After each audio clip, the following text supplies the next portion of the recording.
Disclaimer. This video is for entertainment purposes only. Do not attempt this at home. Vitiated how-to will not be responsible because you decided to be a cheap ass and not hire a professional. On with the show.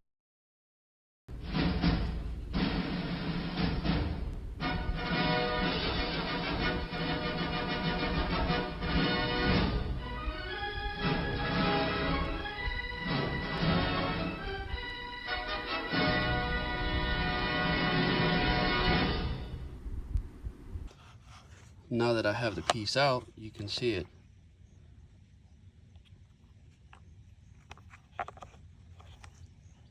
Stupid thing got broke.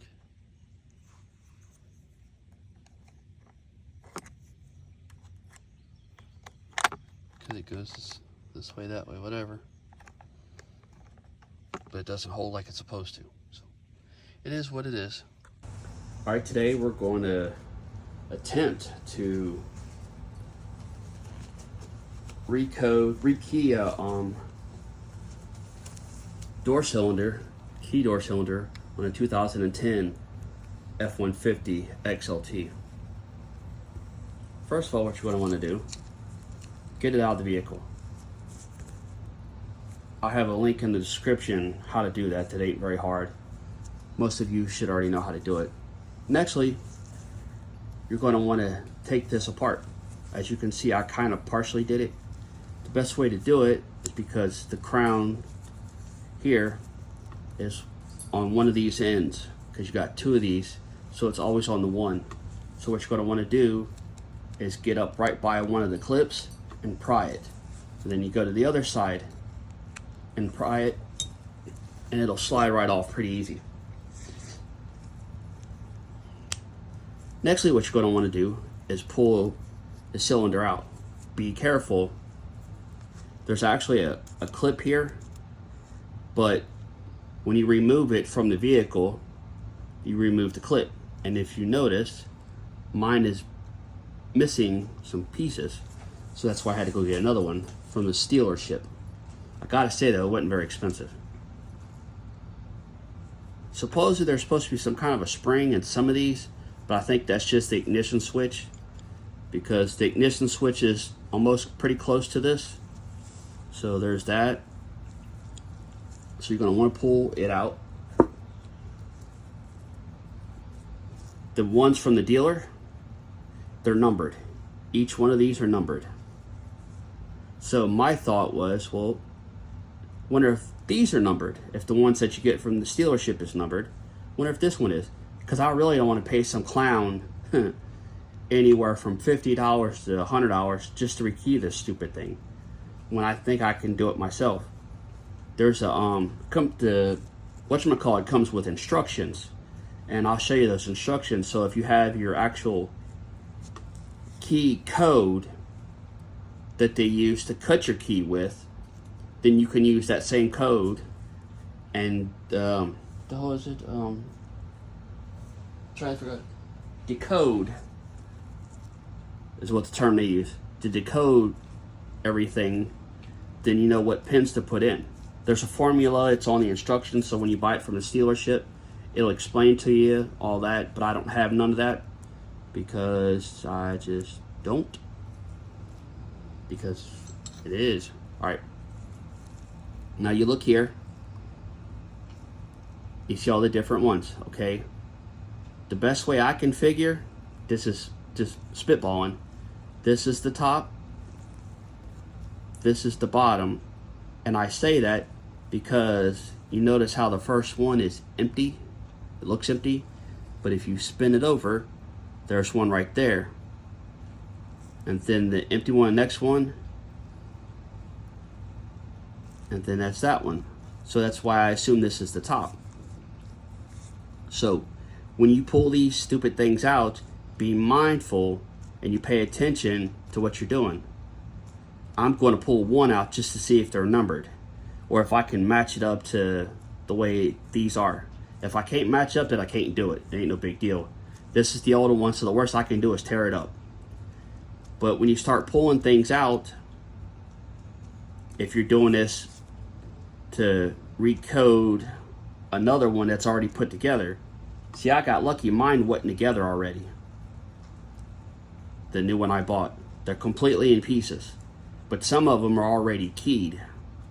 So this would be the thing I'm doing now. If you buy one that's already keyed, you'll do this procedure to rekey it to your stuff, and hopefully the new one has a number or something on it. But I know a lot of the aftermarkets don't have the numbers, so you got to keep that in mind as well. I'm gonna pause it for a minute so I can finagle. Alright, we on a roll. Now if you're doing an ignition switch, there's a whole nother video for that. There's a guy that will show you how to do it a lot better than I'm gonna show you how to do it. This is just for the door, and the same thing will apply for the tailgate too. You want to take, and you notice whichever hand you are, whether you're left-handed or right-handed, and you pull it, take and put first one on this side, second one on the opposite side. That way you can stagger them and figure out which one's which. But for right now, I'm just pulling out one, and I'm gonna see if they're gonna match up. And you just take and jiggle, jiggle, jiggle, and you notice right there, there's a spring. Just jiggle it out. And this thing's really goobered up. Whoever installed it did really good at putting the lubrication in it. So now I'm gonna match it up with one of the ones I got and see if it works. Because if it'll work, then I'll do it myself. If it don't, then I'm spending some money. I can confirm that, at least in mine, every one of them has a number on it that corresponds with what it needs to. So you just take it apart accordingly and make sure you do whatever your system that works for you to be able to put it back together, because I can confirm that they are numbers on them, just like on the ones you buy from the dealership. There are absolutely numbers on them. So instead of spending $75 or however much money it's going to cost to have somebody else key it, you can do it yourself. And since it's a 2010, my suspicion as well would also assume that it would be the same way with the ignition switch. So rather than paying somebody a ridiculous amount of money to do it yourself, if you can. And I absolutely, you know I am. I'm a cheap ass. You're watching this so you know it. So that's that for now, until I get all these put together, and I'm sure there's more shit that's going to have to go together, and I'll show you that when I get ready to. But just a little side note, like I was explaining to you before, that's considered the top and the other one's the bottom. Well, that's considered the first one, and it goes as such: 1, 2, 3, 4, 5, 6. So when you're going correspondingly, that's what you're going to want to do, 1 through 6. So it doesn't matter how you separate them as long as you understand which wafer goes back to where. Or even if you just put them all on one side and you start 1 through 6, you'll know 1, 2, 3, 4, 5, 6. And that's how it lands. See, the bottom one there is 6, and you see it's on that side. Top one there is 1. Oh shit. 1 is the top there, and then you flip this over and you can see the size of it, how big it is, that you know that's 6. So yeah, be right back. Okay, since I got them all in, what you're going to want to do is put your little spring right in there. It comes with 8 springs, so if you screw one of them up, then you're okay. Then you're going to want to take your they call them tumblers.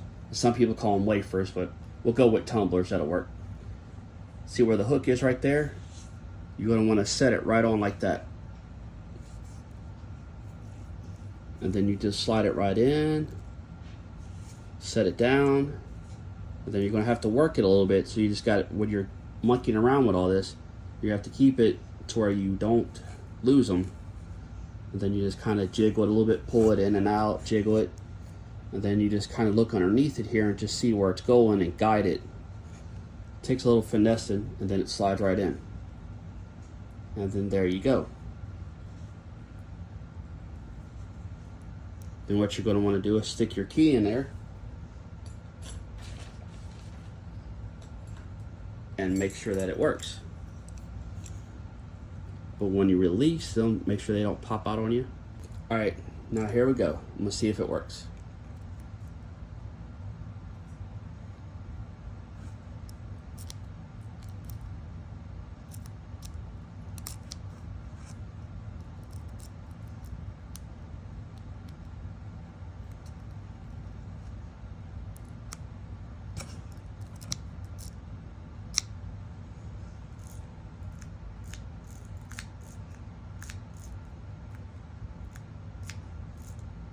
That's the factory key. Now,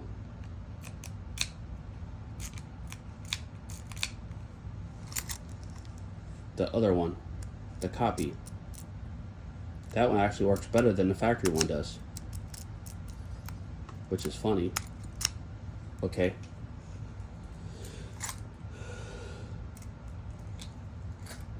There's that. After you got all that situated, I had to jimmy it around a few 4, 5, 6, 7, 9 times, whatever, to make sure. Next thing you want to do, they provide lube. And the other one had lots and lots of lube.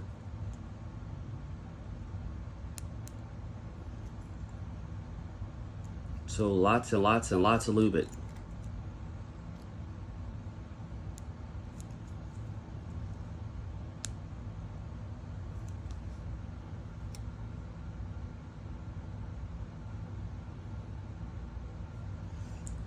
And it says apply the grease.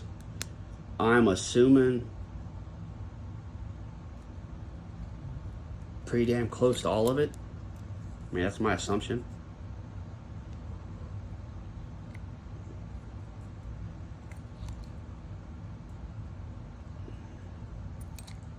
But you mostly want to keep it where the tumblers are.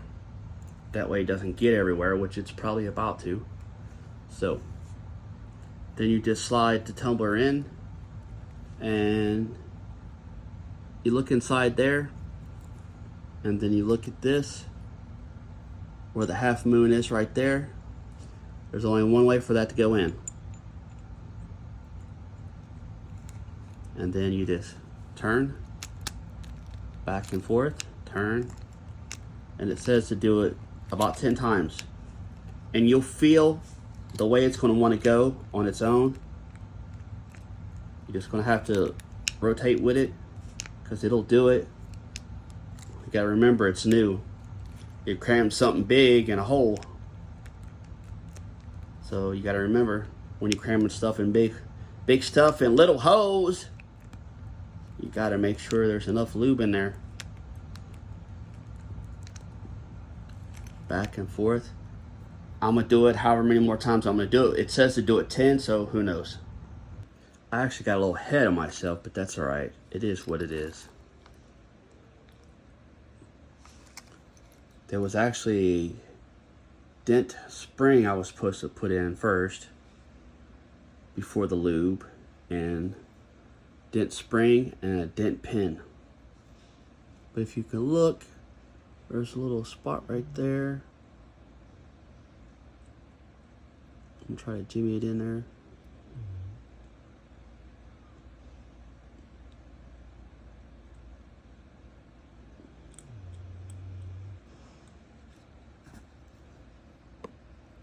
It's the smaller of the two, because you have the big one that comes with the kit, but it's shorter, and then you got the skinny one, which is longer. So then you push the spring down, and then you set the pin on top of it, like so. But you're actually supposed to do that in step 3 and 4, and I kind of skipped that, which is kind of hilarious, but it is what it is. Next up, you got to put the shutter on there, which is this little dinky thing right here. And there's only one direction it goes on. And if you look at that there, that's wide. And if you look at that there, that's narrow, narrow, and wide. And it doesn't say nothing about the spring, but it is a shutter spring. And my guess is it's supposed to put the tension on the spring that's inside there, so it makes it a floating thing. So you have to push it in and turn it, kind of like a door on a house. So there's that.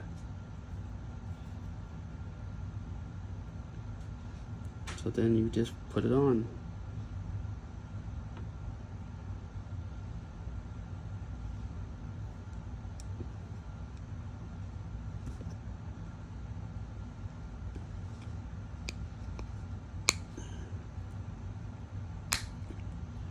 Like so.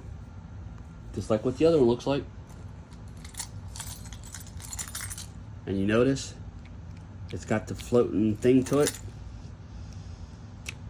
Stick your key in. Make sure it turns.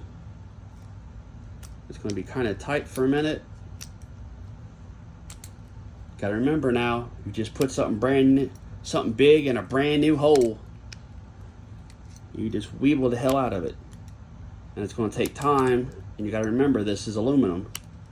So you just got to wear it out. Kind of like a baby mama with 10 kids. You got to wear it out so it gets wore out.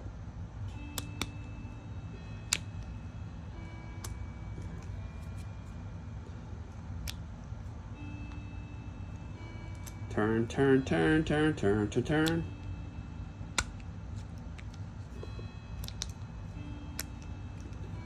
And that's that for that.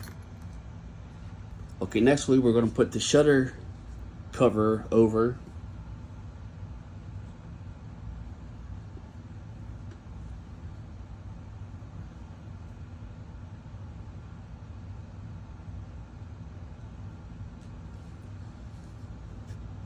Like so. It says to take pliers and squeeze those tabs in like that. You ain't got to do that, you can do it by hand. It doesn't really say where the orientation needs to be, but this here, I took it off the wide end on the other one, so I'm going to do it the same way I seen it. If it's wrong, then I'll fix it later. You just got to push it on like so. Make sure it's on there. It says to tap on it with something. Just kind of make sure. Don't beat it like a stepchild. You know what I mean? Just kind of put it on there. Alright. And this is the, when you're looking at it, this is the orientation, top and bottom or what have you. This is for demonstration purposes, because this here, if I'd have left it in the truck, it'd have been in the bottom of the door, and I'd have been doing a YouTube video how to fish this out of a door. Sadly enough, this is in my door floating around somewhere because it popped off. As you've seen, the other one was sheared pretty bad. So I kept this in the house, and this may or may not be how you took it off, but this is how you put it back. Because you see the orientation, how the half moon is at the top, and you see the half moon there, and you set it just like that. And then you're going to want to take this clip. Let's get so you understand this. See that little indentation in the middle? That's where that middle indentation's got to go. So you set that on that, like so. Put that way. And then you hold it. And you cuss, scream, and holler until it goes on. Because it'd probably take more than one try to do it. What'd I tell you? Oh, actually, okay. So I lied. And there you go.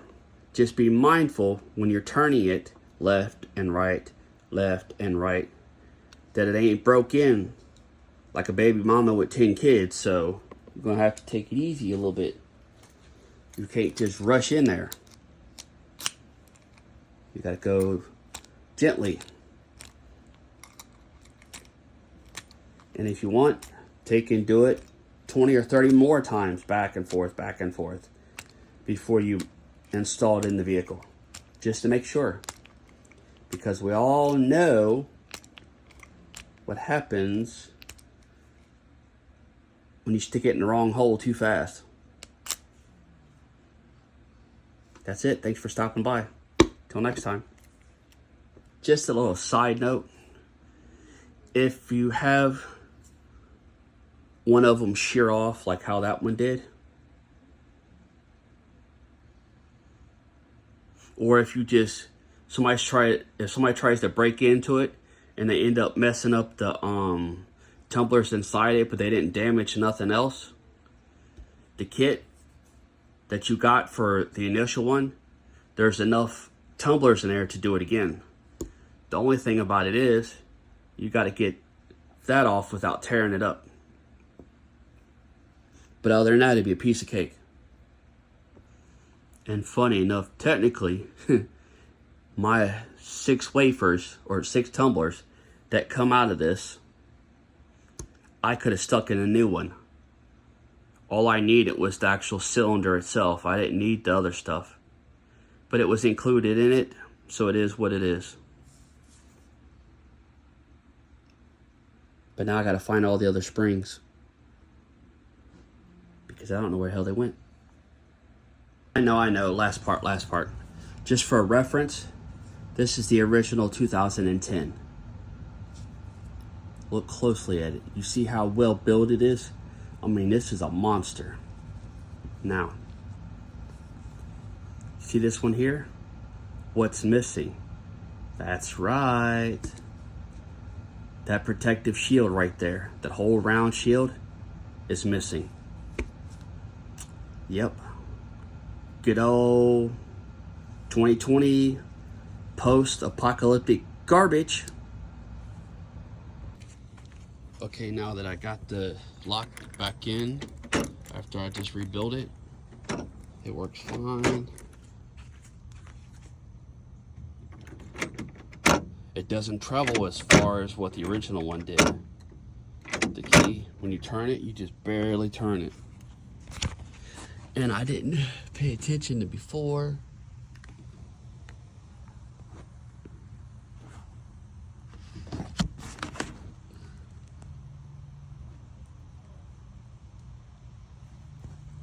Can't really see it.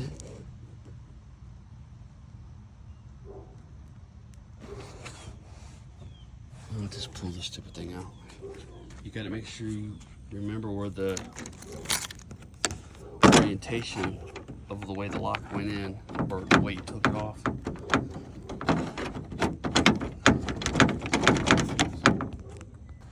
That's kind of the orientation.